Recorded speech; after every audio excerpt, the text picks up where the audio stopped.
No, of course. Unfortunately, I would almost say is the world where we're living in now. It's so easy to put comments online and to tell things that are really rude, because you always feel safe behind your computer screen, so it should not be like that. And obviously I also know what it's like, and I would advise Florian to not open his social media too much. If we compare your legs or feeling or shape with all the Tour of Flanders, you only worked 6 months. Is it the best shape? Legs, it seems pretty good ahead of Tour of Flanders? For sure is better than my first appearance in 2018, but other than that, I think a lot of times I started Tour of Flanders with good legs. I also didn't start 2 times when I had really good legs the week before, so anyway, I'm really pleased with how I'm feeling now. You've spoken this week about feeling good signs from the races you've done. What are the signs that you're looking for? Is it legs? Is it numbers? Intuition? Your mental mood? A bit of everything as well. I think in general it's not the numbers for sure. Something you look afterwards to it, and sometimes it confirms the feeling, sometimes not. But directly after the race is more how you feel in the race, how you can influence the race, how you are compared with the others.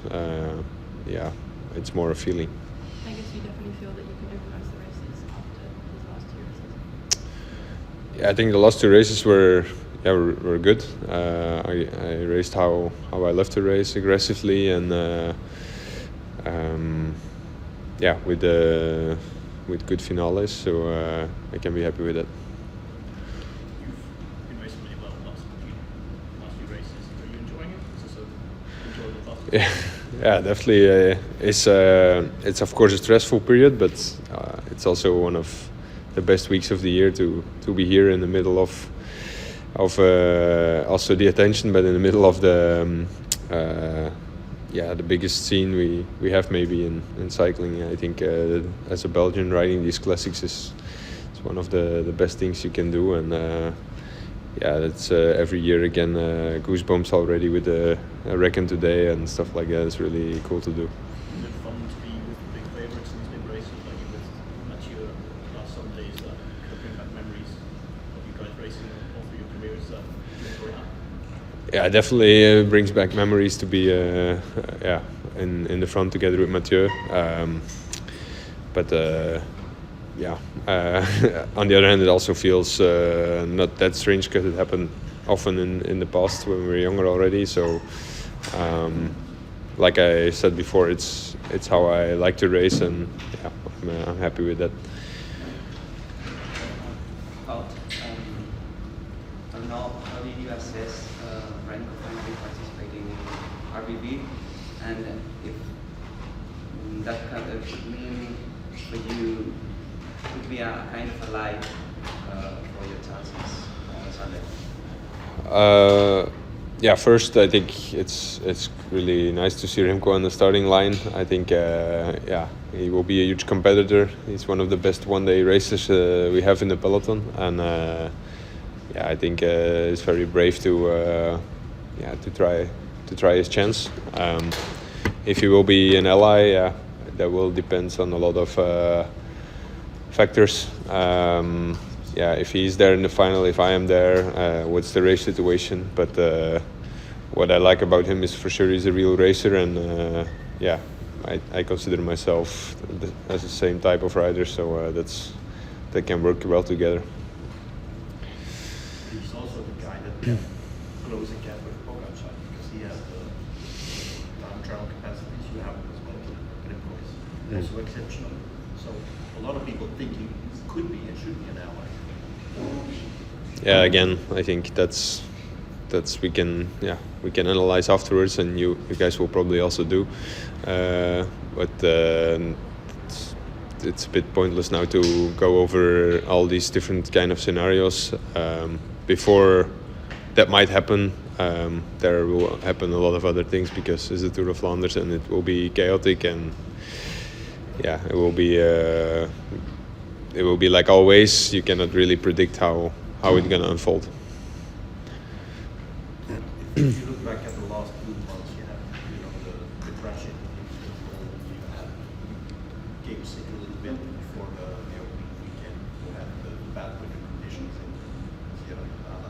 Are you surprised by the final level you have right now? No, not really.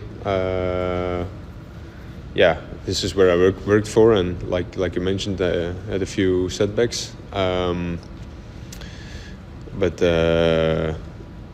yeah, we always kept calm, and we knew there was enough time to be on a good level. And without the setbacks, I would have loved to be already better starting my road campaign. So yeah, it was also I hope to be better already in Strade Bianche, for example. And I think now you can see that maybe I needed these races to make the last step that I want to. I would say, thank God there were the setbacks, because otherwise you might have been too good too early. Yeah, you never know. But there's also some guys in the bunch that are also really good early and good later and good in the middle. So I think yeah, we had a good plan for that, and now it turned out differently. But we adapted to the situation. You talked about the stressful period, but on the other hand, you have goosebumps during the reckon. Can you say that you're more relaxed than previous years before Tour of Flandre? I don't know. It's maybe a good question for people around me, but for sure maybe more relaxed than a few years ago. I'm more enjoying the process now, and yeah, all the things that come together with it. Some I accept easier, and some I appreciate more. So yeah, might be true. Is it a matter of experience, age? Yeah, probably both. Yeah, get a bit older, get a bit wiser, and yeah, you know a bit better what to expect. All these things will probably help. Yeah.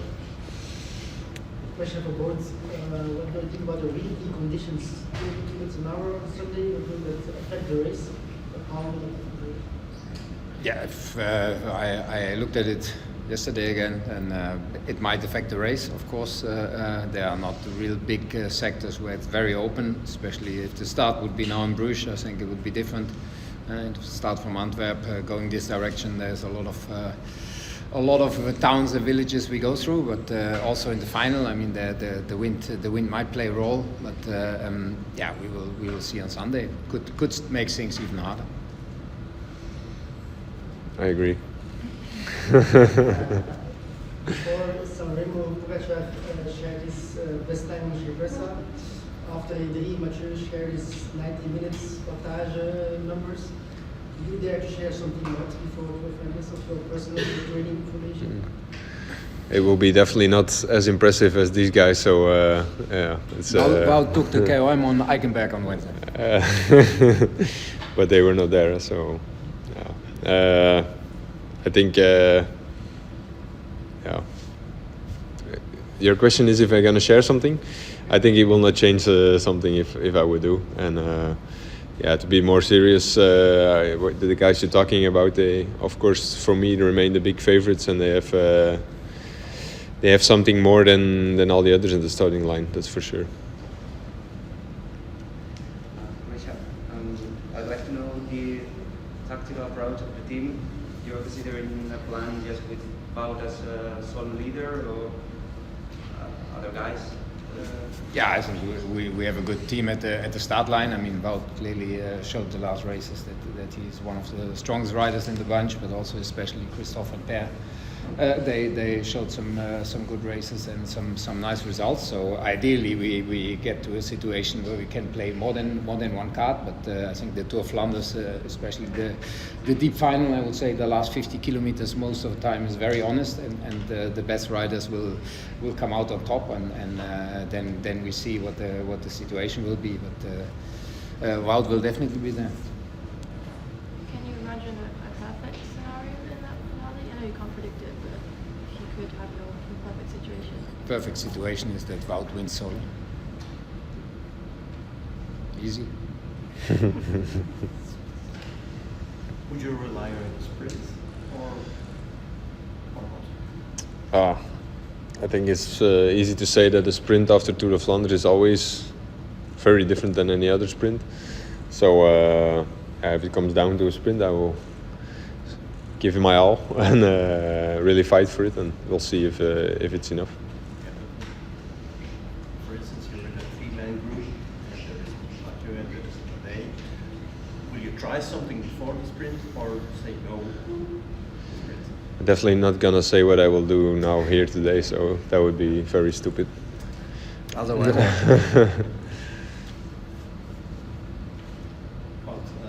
Tour of Flanders is always a very special race, but now with Remco, now you have all the big four, as we call them. They're all at the start line and it's very good shape.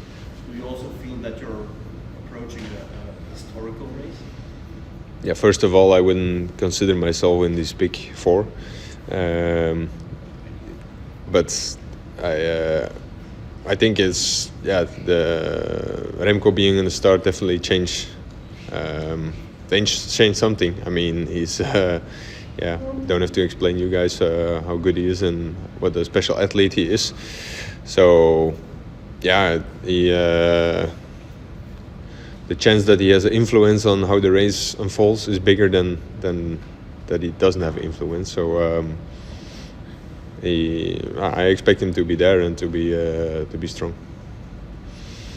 And it remains the Tour of Flanders, so it will be a really special race in any case.